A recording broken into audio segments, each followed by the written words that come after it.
Priorité au direct, Cyrielle Châtelain et Marine Tondelier s'expriment à leur tour. Avant, je vais juste me permettre de commencer sur le sujet qui a fait l'unanimité autour de la table. C'est la question de l'aide à nos compatriotes de Mayotte.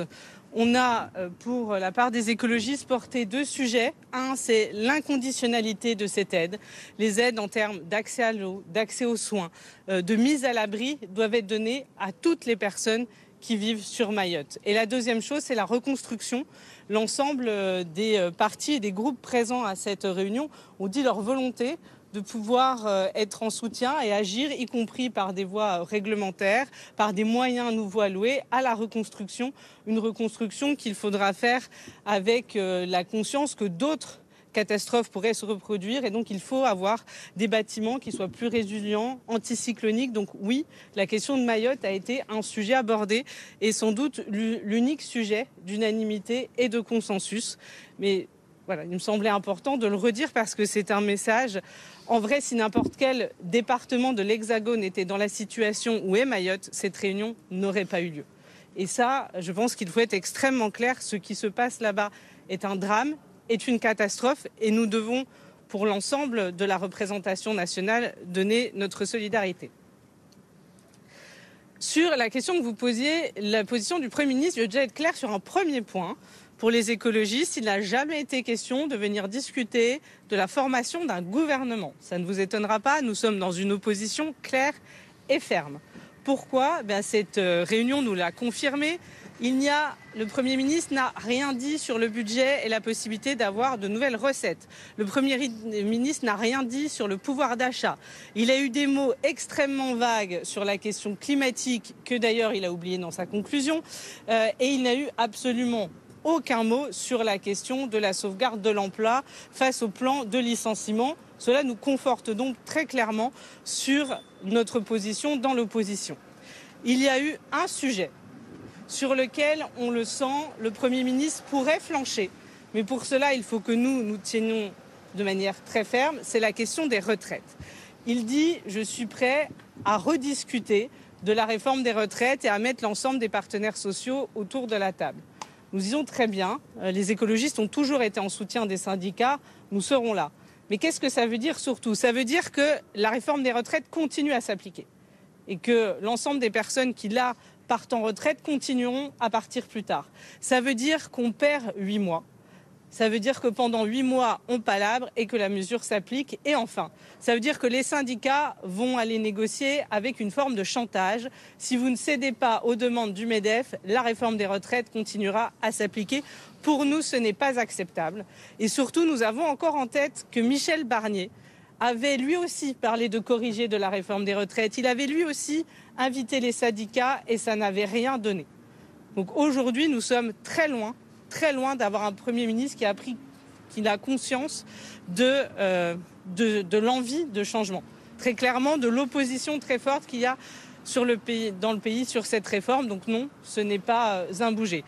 Et je vais même vous dire au-delà de ça, les électeurs des écologistes de gauche, en fait, ils ne veulent pas des miettes. Ils ne veulent pas de petites avancées. Ils veulent qu'on les respecte, ils veulent qu'on les considère, ils veulent savoir qu'ils ont été entendus. Et là, nous en sommes extrêmement loin. L'impression que moi j'ai eue pendant cette réunion, c'est qu'ils se sont dit, finalement, leurs représentants, on peut les acheter à pas cher. Je vais être extrêmement claire. Pour les écologistes, le dialogue et le compromis, ce n'est à jamais, à aucun moment, la renonciation et la compromission. Donc après cette longue réunion, pour finalement n'avoir pas beaucoup plus d'informations sur l'orientation du nouveau Premier ministre, la censure est toujours très clairement sur la table. Nous n'avons eu face à nous qu'une panimitation de Michel Barnier. À propos du 49.3, est-ce que le Premier ministre s'est engagé à ne pas en abuser, mais sans renoncer ?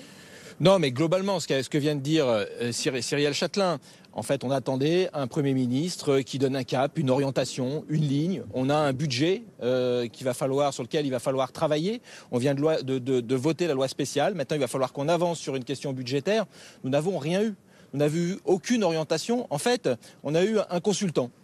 On avait un consultant à la place d'un Premier ministre. Moi, j'attends encore que François Bayrou endosse le costume de Premier ministre, mais je me demande s'il va y arriver. Si en fait il est en capacité d'endosser ce costume de Premier ministre. Oui, sur le 49.3, en fait il nous a fait du en même temps.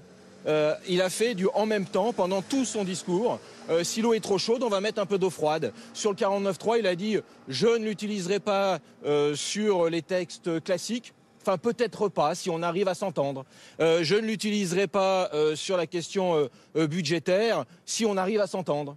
Ça veut dire que oui, peut-être il l'utiliserait. On a eu un discours creux, vide, avec aucune orientation politique. Alors on a eu un tour de table de l'ensemble des responsables politiques qui étaient présents. Mais qu'est-ce qu'il est ressorti en réalité? C'est que personne, en tout cas dans ce qu'on peut appeler ceux qui étaient autour de Michel Barnier, aucun changé, aucun bougé en tout cas. Moi je n'ai pas vu Gabriel Attal essayer de réorienter. Alors oui, le Premier ministre a dit on s'est entendu, il y a unanimité pour parler de la question de l'agriculture, pour parler de la question du logement. Mais ça veut dire quoi? Quel logement, quelle politique du logement on veut faire, quelle politique autour de l'agriculture on veut faire. Nous n'avons vu aucune orientation. Et puis alors sur la question des retraites, Cyrielle Châtelain l'a dit, on est très clair et très ferme. On ne se fera pas enfermer dans cette espèce de proposition en fait qui sert à quoi? Qui sert juste à essayer d'acheter un petit peu la durée de vie du gouvernement. C'est-à-dire qu'on se projette à 8 mois, 9 mois en disant on va travailler sur la réforme des retraites, puis dans 8 mois ou 9 mois, si vous êtes sage, peut-être que si on trouve une majorité, etc., peut-être qu'on pourra revenir et réorienter cette réforme de retraite. Non, c'est pas ça qu'on veut. Nous, on veut tout de suite, maintenant, parce que c'est par là que l'apaisement viendra. Et je pense que c'est symbolique, cette réforme des retraites, le fait d'avoir ce courage politique de suspendre cette réforme des retraites et effectivement ensuite de faire une conférence sociale et de travailler sur cette question-là, mais de suspendre immédiatement cette réforme des retraites, c'est ce qui nous permettra d'avoir justement ce retour à la stabilité, ce qu'a priori tout le monde souhaite. Donc c'est ce que nous souhaitons aujourd'hui, mais en tout cas voilà. On repart, je dirais, comme on est revenu. Et comme on dit chez moi, quand on ne sait pas, on ne va pas. Et j'ai l'impression que Michel Barnier ne sait pas où il va. Et ça m'inquiète particulièrement. Oui, Michel Barnier, j'ai toujours un problème parce qu'on est vraiment sur le même type de politique. Alors, peut-être vous redire un mot sur... Il y a une chaise musicale. Vous redire un mot sur Mayotte parce que ce qui se passe est extrêmement grave et nous avons souligné aussi pendant cette réunion avec beaucoup de solennité que le ministre de l'Intérieur, oui, avait eu raison d'aller sur place, mais pas pour lancer une énième polémique sur l'immigration, dans un moment qui doit être un moment de deuil national, et alors que pendant qu'il était sur place, les secours, et ça n'est toujours pas le cas depuis, n'étaient pas allés dans les bidonvilles qui sont de plus en plus retranchés loin dans la montagne, parce que Vambouchou 1, Vambouchou 2 a tout rasé pour laisser les gens dans la peur, toujours sans logement, mais en plus sans eau, sans abri et dans le dénuement le plus total, à devoir tout recommencer, qu'il y a une peur des autorités chez certains habitants du territoire de Mayotte pour des raisons que l'on peut tout à fait comprendre, et que ces personnes aujourd'hui, ils sont en train de les laisser pourrir dans les décombres. C'est ça qui se passe aujourd'hui. C'est ça dont nous voulions discuter, pas d'un énième débat sur l'immigration, d'une énième polémique, parce qu'on en a tous les jours, donc peut-être que pendant 3 jours, l'exception est qu'on puisse discuter des personnes aujourd'hui qui sont en train de mourir à Mayotte. Ça, c'est la première question que l'on a posée, et non, sur celle-ci comme sur les autres, nous n'avons pas eu de réponse. Ensuite, il faut renforcer la lutte sur l'immigration. Mais enfin, les gens sont en train de mourir en ce moment dans les décombres. Je ne sais pas si vous avez bien entendu ce que je viens de vous dire. Les secours ne sont pas encore allés, ne serait-ce que se rendre sur place, constater les dégâts, essayer de voir s'il y avait des morts, mais surtout des blessés, des gens à soigner, des gens à sortir des décombres. Il y a encore en ce moment des vivants sous les décombres. C'est ça qui se passe à Mayotte. Et tout débat sur l'immigration aujourd'hui à Mayotte est obscène. Je pense qu'on peut se prendre 24 heures. Sur tout le reste, alors que la pluie commence à s'abattre sur nous, sachez que nous ne sommes pas nés, non, de la dernière pluie. Et donc, on n'est pas des perdreaux de l'année. Et quand on arrive dans une réunion où je peux vous dire que les débats ont été denses chez nous pour savoir s'il fallait revenir, parce que nos électeurs, nos militants, nos élus, une grande partie n'y croient pas et je ne peux pas leur donner tort. Nous ne sommes pas venus ici, les espoirs plein les yeux, des étoiles dans le regard en se disant François Bayrou va nous convaincre. Parce que chaque heure qui passe, rend les choses plus compliquées. Et plus c'est compliqué, plus on attend du coup un sursaut de sa part pour se rendre compte qu'il a compris que ça allait quand même être très très compliqué et qu'il prenait, Cyrielle Châtelain avait dit en sortant de Matignon, je ne sais même plus si c'était hier ou avant-hier, tellement on ne dort plus en ce moment, mais il pave pas après pas le chemin de sa propre censure. Et on s'est rendu compte dans sa introduction que quand il nous faisait cette proposition sur les retraites de dire on va ouvrir un débat et dans 9 mois on fera une autre loi, on avait l'impression qu'il croyait sincèrement que c'était le bouger politique de l'année et qu'on allait ressortir en le remerciant. Sauf que un tien vaut mieux que Dieu tu l'auras. C'est vraiment, enfin, comment on va l'expliquer aux gens qu'il a promis un truc pour dans 9 mois? Alors que je pense que si on faisait un pari par les milliers Français de qui pense que François Bayrou sera encore là dans 9 mois, pas beaucoup de gens ne prennent le pari. Et donc vraiment, c'est des promesses pour la Saint-Glinglin. Et donc, que l'on doive travailler à une autre réforme, nous l'avons dit, y compris dans le programme Nouveau Front Populaire. Que ça prenne des mois, il n'y a pas de problème. On est d'accord et on veut le faire sérieusement. Mais les Français, ils veulent des gages. Parce que, comme l'a écrit François Bayrou dans son courrier aux forces politiques, dans quelques jours, c'est Noël. Et à Noël, les gens vont se retrouver, et je leur souhaite d'être un maximum à pouvoir le faire, vont se retrouver en famille, pour celles et ceux qui ont la chance de pouvoir le faire. Et en famille, ils vont discuter de la situation politique terrifiante dans laquelle est plongé le pays. Environnementalement, socialement, politiquement, démocratiquement, institutionnellement. On a été les seuls d'ailleurs à parler de qu'est-ce qu'on faisait institutionnellement. Parce qu'il va falloir changer les institutions de ce pays aussi. Et qu'est-ce qu'ils vont pouvoir se dire avec Tata Gilberte, leur oncle, la grand-mère, le grand-père et les jeunes à table? Ça va être quoi leur motif d'espoir? De se dire, il y a un truc qui va changer dans le pays, qu'il va y avoir une conférence de financement, que dans 9 mois, peut-être, il y aura un autre texte si les gens travaillent bien. Mais enfin, c'est une plaisanterie. Qui aujourd'hui peut sincèrement penser ça? Qui aujourd'hui peut sincèrement penser que juste avec cette proposition sur la table, on résout la crise de confiance politique et on va nous tous redevenir soudainement amis entre partis pour avancer tranquillement vers pacte de non-censure, je ne sais pas quoi, stabilité. Quand ils nous parlent de stabilité, en fait, ce qu'il veut dire, c'est leur continuité à eux. C'est pas la même chose. Les Français l'ont bien compris. Stabilité des institutions, ça veut dire qu'on arrive à voter un budget. Oui, ça veut dire qu'on permet aux fonctionnaires d'être payés, aux associations d'avoir leurs subventions, aux entreprises. Mais ça ne veut pas dire stabilité. Ça ne veut pas dire hibernatus. On ne bouge pas pour effrayer personne. Il n'y a jamais eu autant besoin de changement. Et donc, on a dû, oui, un peu hausser le ton en fin de réunion parce que tout se passait à peu près bien. Quand je dis bien, je veux dire cordialement, jusqu'à ce que François Bayrou, le Premier ministre, fasse une conclusion pour dire alors, conclusion, il y avait unanimité là-dessus, tout le monde est d'accord. Alors, par exemple, il a dit tout le monde est d'accord sur le budget. On dit pas du tout. Il fait ah si, tout le monde a été d'accord pour dire qu'il fallait un budget, certes. Mais excusez-moi, il y a quand même une petite différence. Donc on a eu un peu l'impression qu'on se moquait de nous. Et il insistait en disant oui, mais je vous ai proposé une méthode. Certes, mais sa méthode est à peu près aussi claire qu'une notice Ikea. Et donc, même la méthode, pour tout vous dire, on ne l'a pas bien compris. Il nous a dit, alors, Boris Vallaud est intervenu en fin de réunion pour dire, mais attendez, on va quand même pas se quitter comme ça. Et nous, on était un peu pareil en train d'allumer le micro en disant, attendez, si on arrête maintenant, c'est cata. Qu'est-ce qu'on fait maintenant? Et il a dit, maintenant, j'attends vos réponses à la question de la participation gouvernementale pour demain midi. Mais nous, on avait déjà répondu pendant la réunion, et même avant, et même bien avant. Donc voilà, ça s'est répondu. Et très sincèrement, aujourd'hui, pour que les écologistes reviennent à une réunion de ce genre, recommencent à discuter, il va falloir des bougées symptomatiques parce que là, je ne sais pas expliquer à des militants écologistes ou toi expliquer à des députés, mais je crois que tu n'as même pas envie de le faire, pourquoi on va revenir. Parce qu'en fait, je pense qu'on a tous autre chose à faire, et nous, et vous. Mais on est très inquiets, vraiment très inquiets, et on sera toujours du côté des solutions. Mais à un moment, il faut qu'ils entendent que nous appeler toujours à la responsabilité, nous sommes responsables depuis le départ. Et eux, ils sont aussi responsables, mais responsables de ne pas vouloir lâcher le pouvoir, de faire obstruction, responsable de ne vouloir rien bouger, rien changer, responsable de nous mettre dans une impasse et au moment où il y a la censure, on recommence à zéro, ils nous remettent dans la même impasse. Parce que quand ils seront enfermés dans un gouvernement avec les Républicains, ça je vous confirme qu'on n'ira pas, et quand le gouvernement va sortir avec les mêmes qu'avant dans un ordre différent pour mener la même politique, ils s'attendront à quelle autre conclusion? Donc on lance un petit cri d'alerte en sortant parce que ça ne va pas bien se terminer. Merci. Bon courage.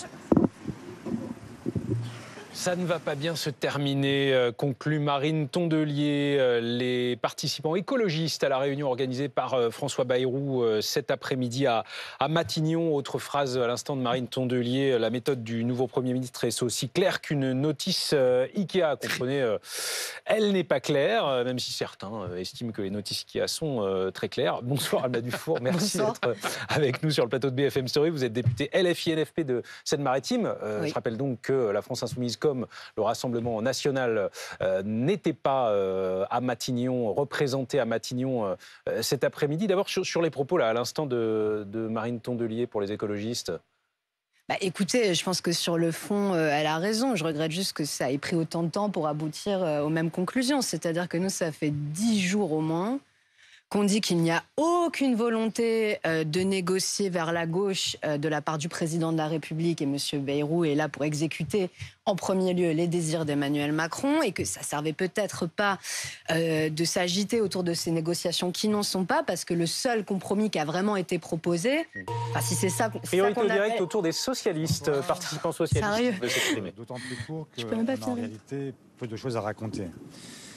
Nous étions venus écouter le Premier ministre qui nous a dit qu'il voulait d'abord nous faire part de sa volonté de construire un gouvernement qui lie tous les partis qui ont déjà gouverné. Nous lui avons rappelé ce que nous avions déjà affirmé à plusieurs reprises, nous ne participerons pas à ce gouvernement. Et donc la réponse s'adressait, les seuls pour lesquels il y a une réponse à apporter, ce sont les LR qui sont les seuls à être intéressés à cette discussion. Nous n'en sommes pas. Ensuite, nous avons cherché, comme à chaque fois, à faire des propositions qui permettent d'avancer et de faire en sorte que le pays trouve une stabilité que malheureusement il n'a pas aujourd'hui. Malheureusement, il nous a été répondu que par une toute petite ouverture sur les retraites où le Premier ministre a accepté d'ouvrir une discussion qui durerait les 8 prochains mois et qui se terminerait au mois de septembre. C'est évidemment très, très insuffisant. Ce que nous souhaitons, nous, c'est qu'il y ait la possibilité de suspendre cette réforme des retraites dès à présent, que celles et ceux qui doivent partir puissent le faire, et qu'il y ait ensuite une discussion qui ouvre la voie à d'autres financements, et qu'à la suite de cette conférence, au mois de septembre, on puisse avoir une abrogation de la réforme Borne. S'il n'y avait pas d'accord entre les partenaires sociaux et les forces politiques du pays, nous demandons à ce que ces différentes options puissent être tranchées par la voie référendaire, puisque jusqu'ici, à la fois le Parlement et les Français ont été privés de la décision sur un sujet qui nous concerne toutes et tous, et sur lequel, vous le savez, 90% des actifs ont déjà donné leur avis, et leur avis est négatif. Voilà la raison pour laquelle nous sortons de cette réunion très insatisfaits. Et nous espérons que, puisque le Premier ministre parlera ce soir aux 20h, il apporte des éclaircissements sur sa volonté d'aboutir à un accord. Nous avons dit que nous étions disponibles pour un accord de non-censure.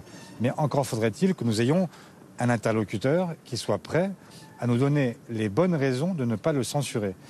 En l'état actuel des choses, je le dis avec en réalité une forme de désarroi, nous n'avons pas trouvé de raison de ne pas le censurer.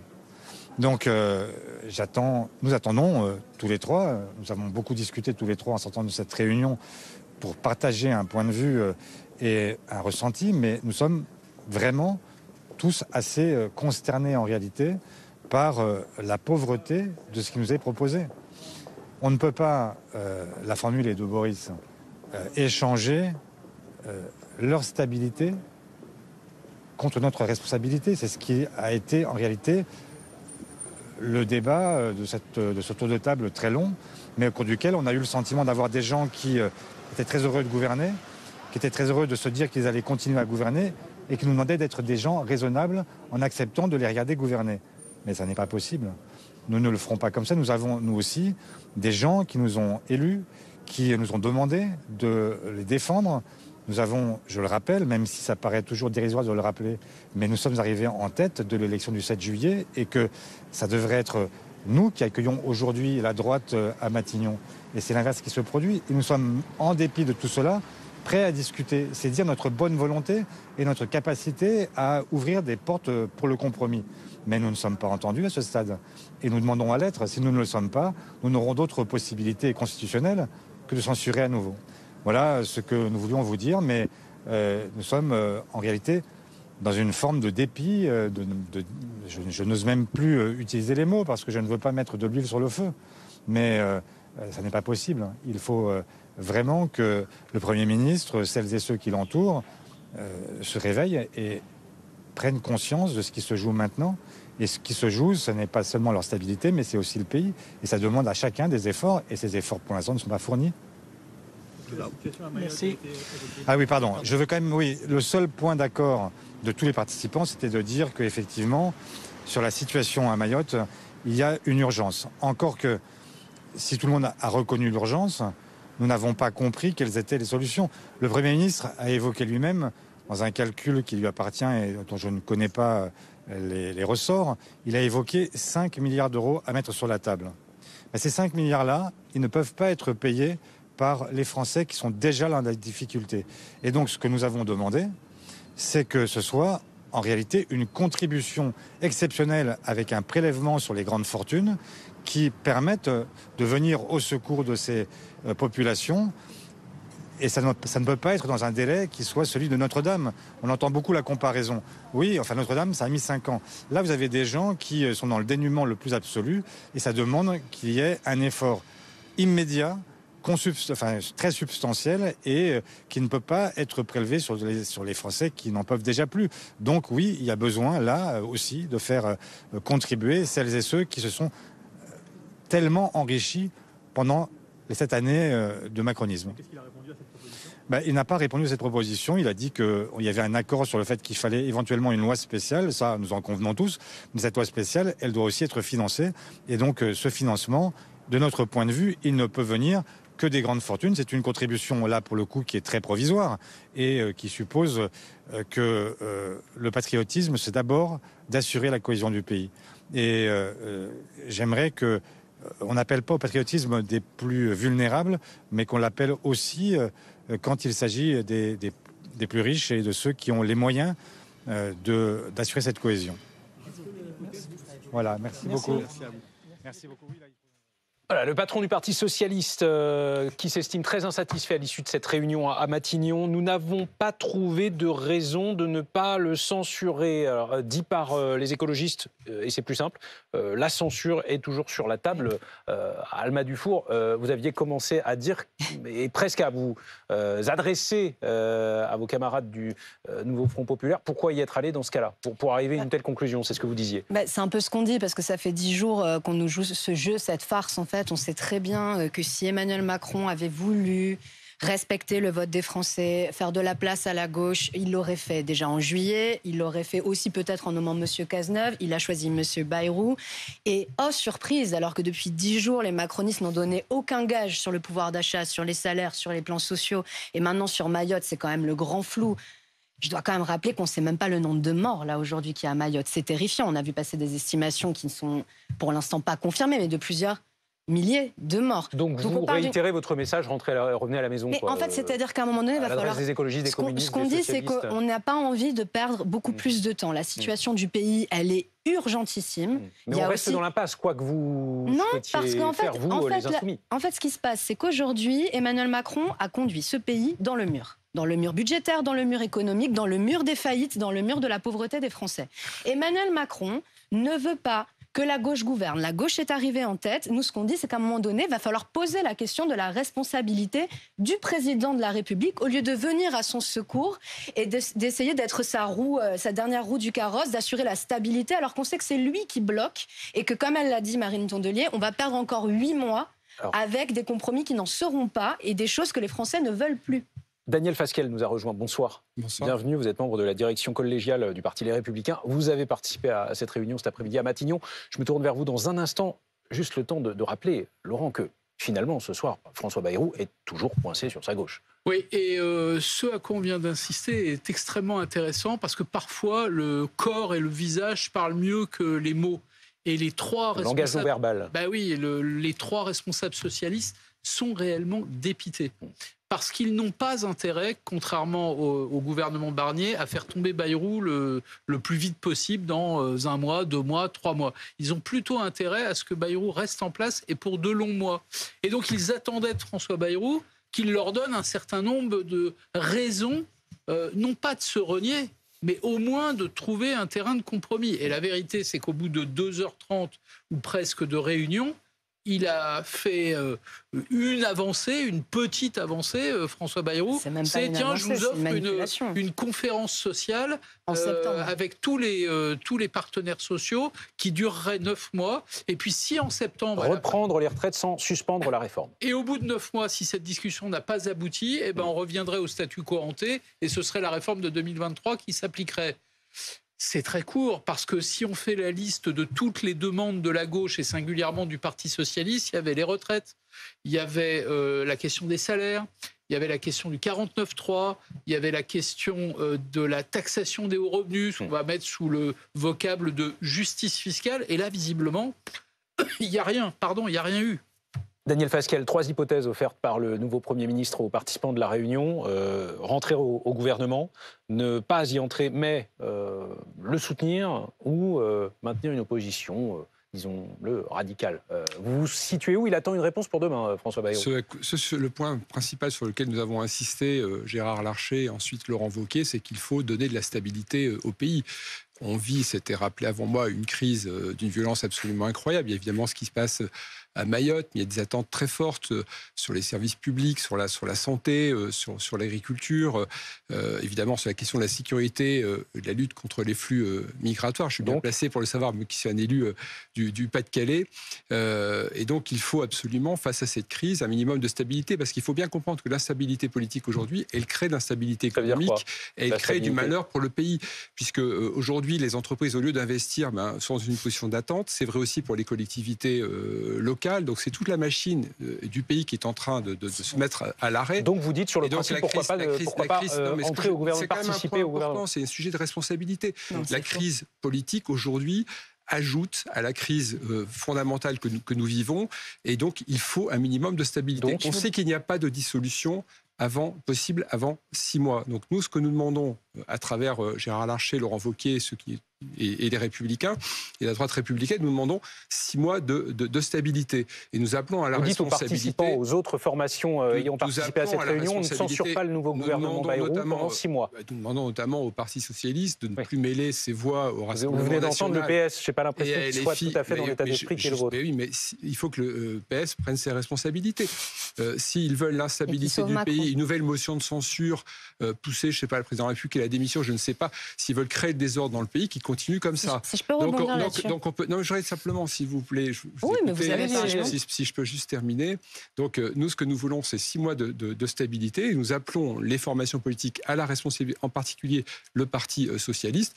Quant à notre participation au gouvernement, pourquoi pas, mais à la condition d'avoir évidemment des postes clés et puis les moyens d'agir.